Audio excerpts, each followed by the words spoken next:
Podcast livre Une agate rouge sang de Frédéric Maurès. Présentation du roman.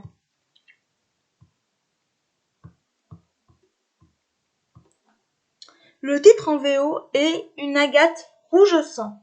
Il a été publié en France en 2019 aux éditions ELP. Il fait 148 pages. Je lui ai mis la note de 7 sur 10 et le conseille à tout le monde. 4e de couverture.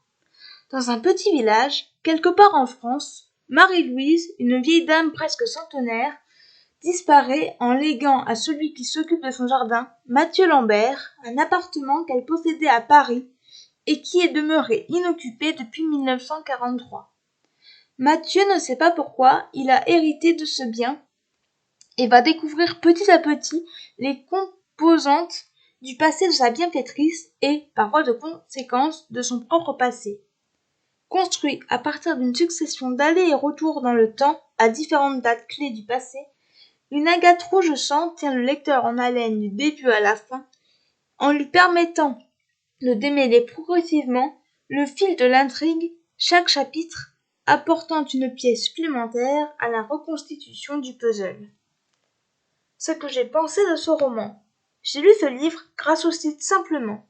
Je remercie l'auteur pour m'avoir proposé son roman. Le résumé étant long, je n'en dirai pas plus. Les personnages sont très attachants. Mathieu est un homme très affecté par le décès d'une vieille dame, Marie-Louise, à laquelle il est très attaché.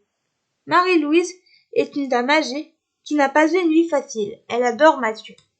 Les autres protagonistes sont de plus en plus présents au fil du récit. La relation Marie-Louise et Mathieu est très belle et touchante. L'intrigue est bien, on a envie de connaître la suite. On sent la tension du récit. L'écriture est agréable, simple et efficace. Les chapitres sont courts et apportent du dynamisme à l'histoire.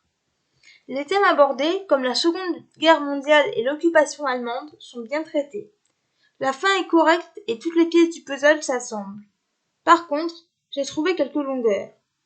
Je remercie encore une fois Frédéric Maurès pour m'avoir proposé son livre.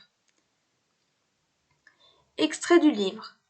Ces ombres d'un passé plus ou moins lointain, morts d'entre les morts ou morts encore vivants dans le souvenir des vivants.